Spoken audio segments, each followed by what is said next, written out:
In this video, we're going to be talking about the air conditioning inspection. In other words, I'm going to walk you through on a real estate transaction home inspection follow-up that I did the other day. The reported cause of damage was water.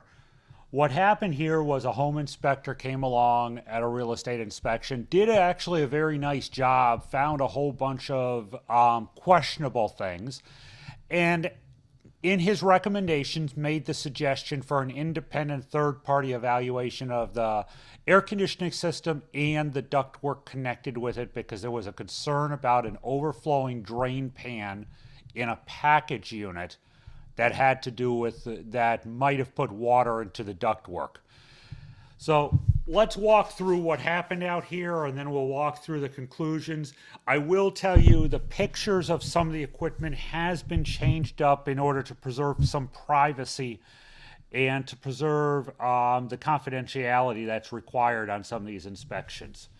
So without further ado, upon arrival, we want to take a look at the house. We want to see what's going on from the outside. You can tell a lot about what you're going to find inside the building and with the air conditioning system when you take a look at the building from an exterior as well. In this case, well put together, no major damage, no major shading on that roof. There's no trees dropping limbs or anything. So most likely the attic ductwork will not be in bad shape, but we're going to look. It's an older house, but relatively well maintained. First thing I always do when I walk into a house is we check the thermostat. I check to make sure it's powered, and then I pull the cover on it, because that will do two things. One, once you pull the cover on a digital thermostat, it's going to shut the system off. Okay, if the blower switch is on, if anything is jumped out internally, once I pull the cover off, the system should shut down. If it doesn't, I have to look further at why it's not shutting down. So I pull the cover, I want to check the wires. This immediately also tells me if the system is a heat pump or if the system is set up with strictly cooling with electric heat. In this case, we have an orange wire. I really don't care about the wire color, but we have a wire in my O terminal over here where my mouse pointer is right now. That tells me that this thermostat is set up for a heat pump, or is at least wired for a heat pump. Okay, the other things I'm looking for is there a wire in the W terminal? Is the wire in the G terminal for the fan? Do we have a wire connected properly in yellow or Y? And do I have a common? And obviously I should have an R wire. That's my feed from my transformer into the thermostat, which is just a switching device. Once I put that back together, I always turn the fan switch, which is one of the switches usually, in this case it was on the bottom under this cover. Okay, I turned the fan switch to on, which should turn the blower on. And then I also decrease the room temperature. I usually throw it all the way down to like 65, which in most cases is 10 degrees below where it's at when I arrive. So in this case, I did make a change in my regular process based on the customer representative request. She asked that I do the inside first, which is what I normally do not do with a package unit. I would normally go out and take care of the air conditioning equipment itself. In this case, it was a residential package unit. So I decided to take a look at the ductwork and the airflow first. So take a look at the return air filter. One of the things on my notes that this is not the best type of filter to use. I want to use a pleated paper filter. This type of filter allows maximum airflow, which is great, but it doesn't catch much in terms of dust and debris going into the system. But in this case, it really doesn't matter based on what I'll show you next. Okay, this is a central return. I'm looking down at it here. I happen to be standing above it to take a picture. Okay, pull the cover open, pull the filter out, look behind it. Now, this is a central return duct that was built into a wall cavity. Okay, notice what I said about the filter a few minutes ago, that it really doesn't matter based on based on what's in this cavity. This cavity is extremely dirty. It needs to be cleaned. It's dusty. It has had outlets added. You can see the back of an outlet box here. We've had some other construction going on and no one cleaned up after themselves. Back here, if you look really, really close in the background, you can see where the return connector duct is to the package unit right outside. Someone did mastic this to provide a seal from the outside environment, but still, we do have, this is where the outside is. Okay, now this up here and possibly this down there, I don't have much of a concern about. It looks like it got wet at some point, but I really don't have a concern about any mold or mildew growing in here. This area appears to be pretty dry. You can see the dust here. If I'd have any real water damage in this area, I wouldn't have dust. I'd have sort of a paste. Okay, the return air duct, again, a little bit of a closer look. You know, it is what it is. It's not my favorite thing. Again, I have spider webs in here, so this is all eventually going to go into the system and get caught on the back of the evaporator coil. So it's just something to note. Again, the home inspector questioned this area, and it was a valid question. So the next thing I did was I did go ahead with infrared, and I took some supply air temperatures at the registers.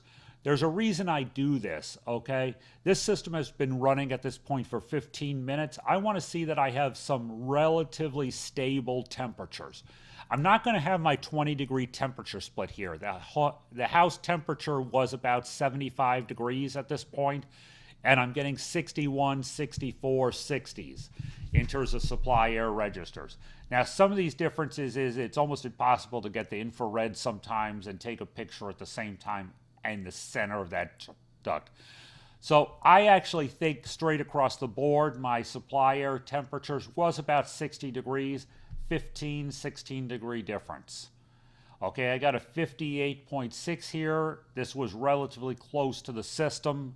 So again, the supply air temperatures I'm fine with. Okay, then I did an infrared of all the supply registers. What I am looking for here is actually how good the seal is between the supply air register, okay, and how much air I'm losing out of the system. Okay, infrared works it's really cool how it works. Okay, when you're looking at infrared, ignore these little temperatures sitting in the middle here. They're a little bit off. But when you're looking at an infrared, black means it's really cold. Then we go to blue. Then we go to green. Then I go to yellow, and I go to red with temperature scales. Okay, so right around the registers, I do expect to see a little bit of green because that sealing is going to be cold around the register. Okay, here I'm getting more of I'm going from blue to green, then back to blue. I'm a little bit concerned about that one. The seal up in the attic, the insulation may not be all that great on it. Okay, these I'm okay with. Again, I'm bleeding over a little bit. I have a little bit of warmth coming up, and I'll show you why that is when we take a look at the attics. But overall, I don't have a lot of loss or transfer from the cold air to the ceiling itself. I want it coming into the room. You know what? I'm actually pretty okay with how these are. This one here, if you take a look at that throw, okay, the register is actually throwing the air against the ceiling, the diffuser there, rather than down into the room. Now that's because the vanes are sort of bent in the upward direction. If we go back a few slides here, okay, you see how those end vanes are sort of tossed and they're not bent down. So the easy solution for this is to reset these vanes and bring it down so that rather than cooling the ceiling, I'm cooling the space. Okay, and that's same issue here. Okay, once I was done with the interior of the house, put the infrared away, climbed up into the attic. Now, this is an older home. Okay, so what I found was the ductwork is actually sheet metal with an insulation cover. Okay, now one of the concerns of the home inspector was that he suspected that there might have been microbial growth in the ductwork. Now, let's talk about this. This is in Florida. Okay, so the attics are damp and humid. Okay, what I'm looking for is duct leakage. Okay, because in a damp, humid environment, especially when you have this cellulose insulation, you're going to get a lot of dust migrating around. Dust contains dirt. Dust contains all sorts of things that can actually grow. So as long as it's sealed to the attic, we're not worried about it. If it's coming into the ductwork, then we're worried about it because it's going to come into the conditioned space. So I inspected the ductwork. Home inspector also said that it was a little bit crushed. Well, the reality is it's sheet metal round ductwork that has ovaled over time, which isn't anything to worry about as long as it's not crushed. I mean, by like you take a tin can or a soda can, crush it sideways, we're going to interfere with airflow. As long as we still have a smooth ductwork with no leakage, sheet metal ductwork is probably the best ductwork you can get. It's very easy for air to flow in it. Takes very little fan compared with fiberboard and flex duct to actually move air around a building. So when we have sheet metal ductwork, we really want to maintain it. It's not a matter of ripping it out because it was done properly. So in this case, walked around, inspected the ductwork, inspected the insulation, found absolutely no kinks, no crushing. Does not appear to have been any place where the ductwork is crushed down. Okay, I did notice a few things while I was in the attic that I decided to make them aware of in case it didn't show up on the home inspector report. This light fixture should not be in. This is a recessed ceiling light. It should not be directly against the cellulose insulation. Okay. Again, this is just from. This is a good insulation cover on a takeoff that's almost right under the ductwork. The ductwork flows around there. There's good ventilation in this attic. The soffits are actually pretty nicely open. You can see daylight on it. The ductwork goes back. Again, soffits are open. So overall, the ductwork, with the exception of the insulation not being in the best shape, the ductwork is in good shape.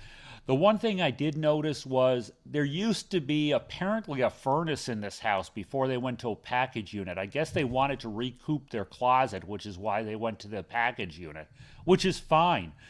But someone left the stack vent through the ceiling here and has moisture under it. So this stack vent eventually should be removed. They just cut it off right above the ceiling from the first floor and just left it. That's a little bit of a problem, little bit possibly of a moisture issues, but nothing that I was able to really see. Okay, so I did do infrared inspection of the attic ductwork, which also inspects the attic space. Just to verify my infrared, this is the access hatch that I came up with. Blues down in the house, red and yellows are up in the attic. Probably the temperatures of the 124 is about right. The attic was hot. It was in an afternoon in Florida. Okay, what I am looking for here is blue along the duct runs. Okay, so what I am seeing is my ductwork here, okay, is hot at the top, but under it I am seeing some areas of blue.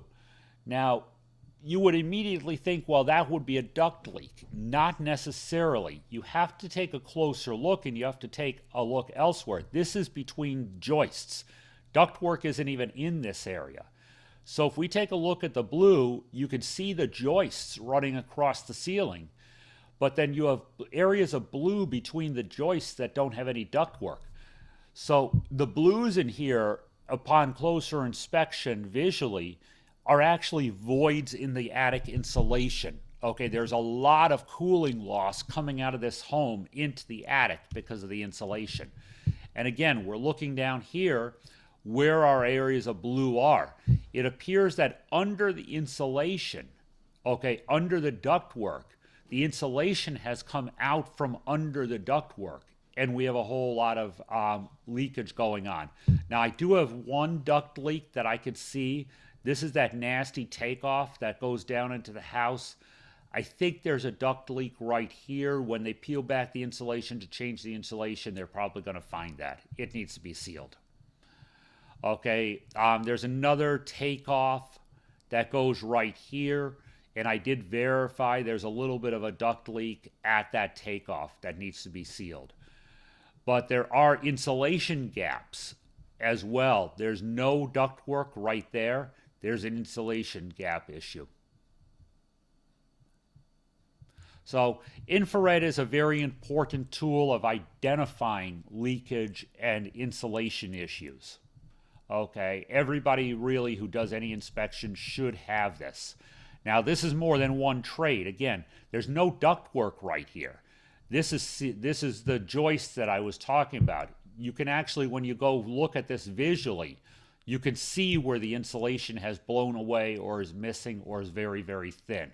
That is dollars coming out of the house and going up into the, basically into the attic.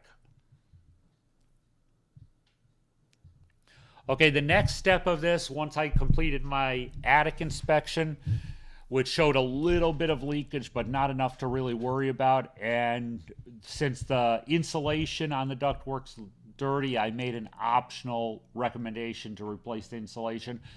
The next is to take a look at a package unit, okay? The first thing I do is really walk around the unit. I want to see that we have drainage. I want to take a look at our condensate line that's coming out of the unit to make sure it is proper, because the report from the home inspector was that this line was actually upside down. The trap came up and therefore it wasn't draining. I see some leakage at the front of the unit where there's some rust here. I want to take a look and see where that's coming from. Do we have a cracked drain pan or do we have something else going on? There's rust up in this corner here.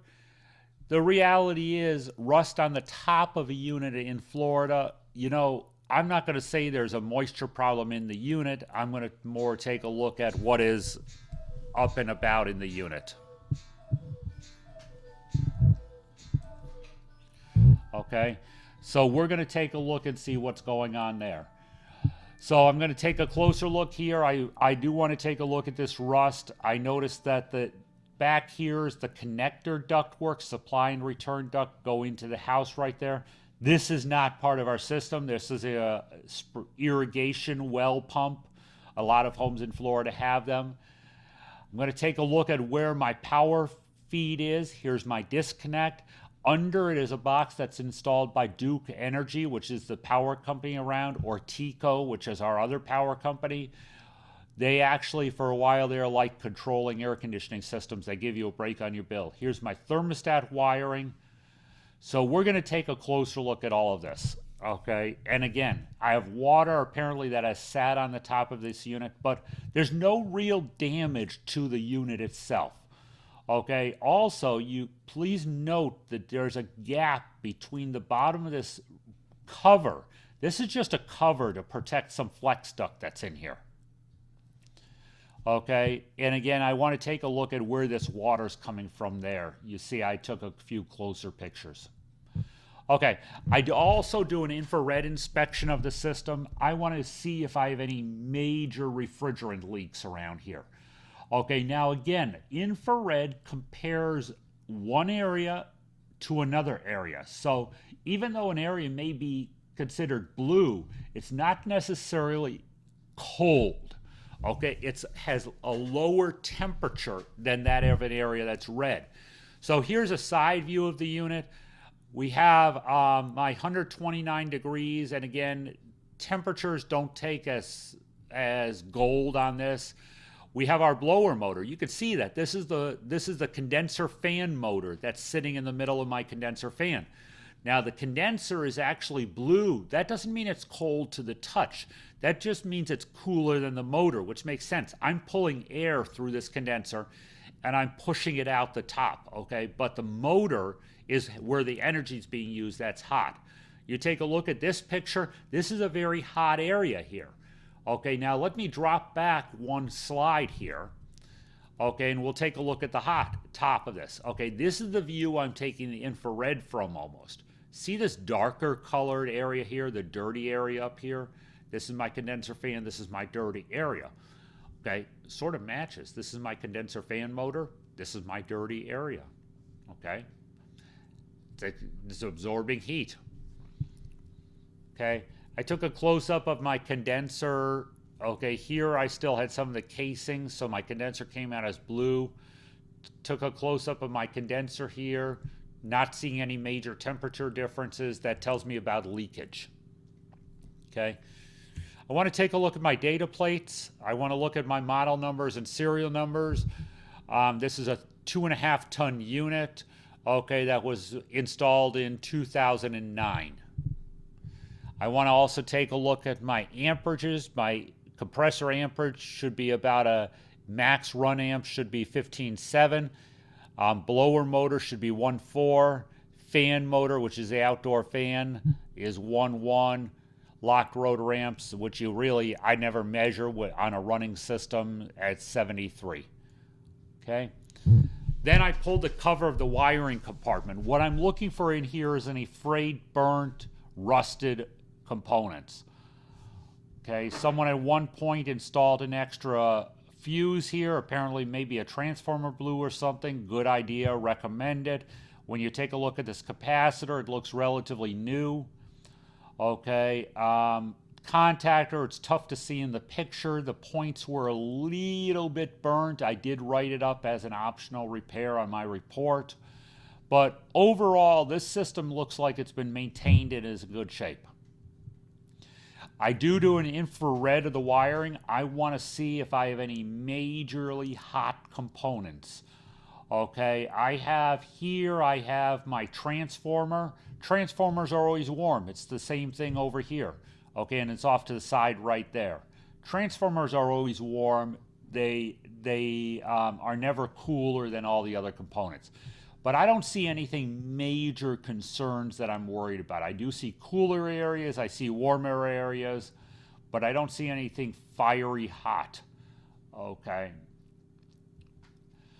Next thing I'm going to do is I'm going to take a voltage rating. This system is rated at 240 volts. I want to be within 5% of that. 239.2, I'm fine. Okay, frequency I check as well as a part of my voltage is 59.99. We have 60 hertz as our standard. You know, it's a little bit low, but this is a hot day. It's a very tight community. It's a housing complex. And probably the power feed to this community is under a little bit of strain at this point, so it really doesn't surprise me. Next thing I'm going to do is take my compressor amperage. Okay, I have a 9.7 amps. Remember we said we had wanted a 15.7 or something like that. My compressor amperage is fine. Take my outdoor fan motor amperage. That's my condenser fan, 1.1. You know what? I'm okay with that too, because we had a 1.1 or 1.2 was my rated. I'm fine with that. Took my blower motor amperage. Because of the glare, it's a little bit hard to see. 1.2, rated was 1.4. As long as I'm under that, I don't have really an issue on my blower motor. So we're okay on amperages. Next thing I'm going to do is I'm going to open up the side of the unit where my refrigeration is. Okay, system is running, so you're going to be careful because some of these components are hot. First thing to point out right here, this is my metering device. This is a fixed orifice metering. It's not a TXV. This is an R410A system. So what you see a lot of times is if it's a heat pump, sometimes you do see fixed orifice systems on the heat pumps, okay? Filter dryers right there. I don't see any frost. Hard to see from the picture. Well, you can see it over here. but you can see a lot of moisture on the suction line, okay? This is my suction line. This is my cold line coming out of my compressor. Right under it is extremely hot. That's my discharge line, the smaller one, okay? But this suction line, okay, is wet, okay? It is actually dripping very, very heavily and is causing this moisture at the bottom of the condenser fan, the condenser and the cabinet. Also, rain can come in here, but it didn't rain today. This moisture that's running out of here, quite honestly, is these lines dripping. Now, the other thing that I noticed, and you can't really, well, you can see it a little bit, is there's a braze joint right there, and there's a braze joint right here with a coupling that was put in. This compressor has been changed out, okay? This compressor is not original to the system. So it's just something to note. It's something we just want to watch. This is a newer compressor. I'm sure if I checked the model and serial numbers, we would find that out. I took a picture of this access fitting because it is actually leaking a little bit of refrigerant. Okay, when I took the cover off, it started leaking a little bit. And I always take a picture of I use the Testo tools without the hoses, okay, because I get better readings from them and I don't lose a ton of refrigerant. So we have my low pressure side, we have my temperature probe here, we have my temperature probe on the liquid line after the metering device. I have my high pressure sensor on the liquid line as well. I don't like using sensors on discharge lines, and the temperatures on discharge lines for what I do is sort of worthless. The other thing I have here is I have my outdoor air or my ambient air temperature probe. Okay, that tells me the air being sucked, roughly the air being sucked into the condenser coils. It's not going to be perfect because there's a lot of sun in on this system. So when I take a look at my pressures and temperatures, it's an R410A system. I have 371.4 on the high side, 129.6 on the low side. Translates to an evaporator temperature. That's the cold, that's the coil that the air passes across and goes into the system. Translates to 44.8 as an evaporator temperature. I want it above freezing, cold as I can get, but above freezing. So 44.8 is above 32 degrees, about by 12 degrees. That's a little higher than I'd like it. My condensing temperature is 111 degrees. Okay. My outdoor air temperature on the condenser is 99 degrees. I really would like that condensing temperature a little bit higher. I want to be about 30 degrees above outdoor temperature most often. My temperature, my suction line is 47.3. My temperature of my liquid line is 101. Because it's a fixed orifice metering device, I have to go on superheat, not on subcooling. Okay, now this is where it gets weird. Everything else up until this point, these temperatures and pressures would tell me my system, well, my high side would tell me my system is a little bit undercharged, but my low side tells me my system is a little bit overcharged. My superheat is 2.5. Okay, now to raise our superheat, okay, we have to remove refrigerant. So, because I really want between an 8 and a 10 degree superheat. So this system is actually a little bit overcharged based on superheat, but it's undercharged based on outdoor temperatures or pressures with regard to ambient temperatures. So I am not going to do anything because, again, I'm here for an inspection. I do believe the system should be cleaned. I think the evaporator needs to be cleaned. Okay, the evaporator coil probably on the return side is dirty. But in order to inspect that coil, you have to actually take this full package unit apart, which I'm a little bit concerned about doing. Because let's go back to the picture of my system. Pardon me while I flip through this real quick. But if I take a look at my system from the top, my evaporator coil is right there, okay? The side that the outlet of the evaporator coil is under this little panel there, but the inlet of the evaporator coil is right there. So to really access that inlet side of the evaporator coil, which I have a suspicion may be a little bit clogged, you have to pull this cover over here. I'll show you the outlet in a second. Okay, so in terms of temperatures, things are not quite perfect. Okay, refrigerant charge, my guess is not quite perfect. But the other thing we have to realize, remember I said we have some braze joints on here? This compressor may not be the right compressor for this unit. Okay, and I think that has a good possibility of what's happening here. Okay, so again, the pressures are a little bit weird, but again, I was sent here to look for water damage and for ductwork damage. Now, I do always check the system just to be complete. Okay, so this is the outlet side of the evaporator. The blower motor, which is in this housing right here, sucks the air through the evaporator coil. Looking down on the refrigerant side here, looking down on the evaporator coil and blower motor here. Now, down at the bottom of this coil, we have a drain pan. I'll show you that in a second. It is actually pretty far under the level of where the blower motor pushes air into the ductwork of the house. This is my supply side. This is my outlet of my blower motor going into the house. Air is pulled through the coil into the side of the blower motor. So my evaporator coil is here. Blower motor intake is here. Discharge is there. Down here, there's about a 6-inch gap. The drain pan is only about an inch high. It has water in it, which tells me that the system is dehumidifying.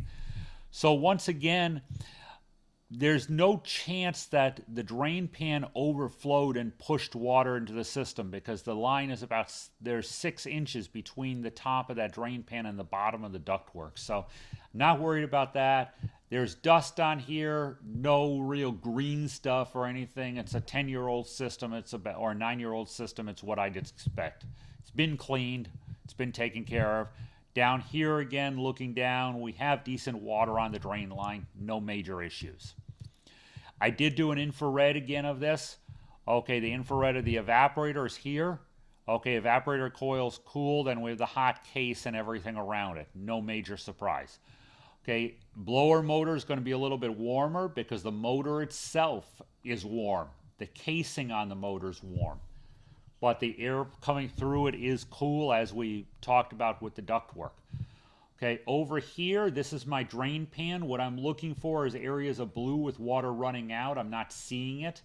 This blue right here is the drain line that is coming out of the system. So that should be blue because it should have the cold water running through it.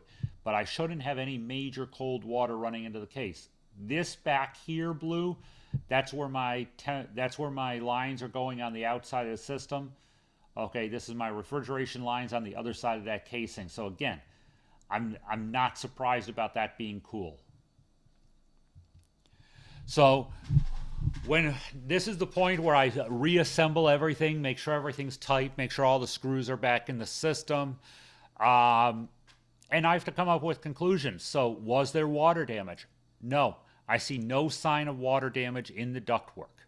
Duct damage.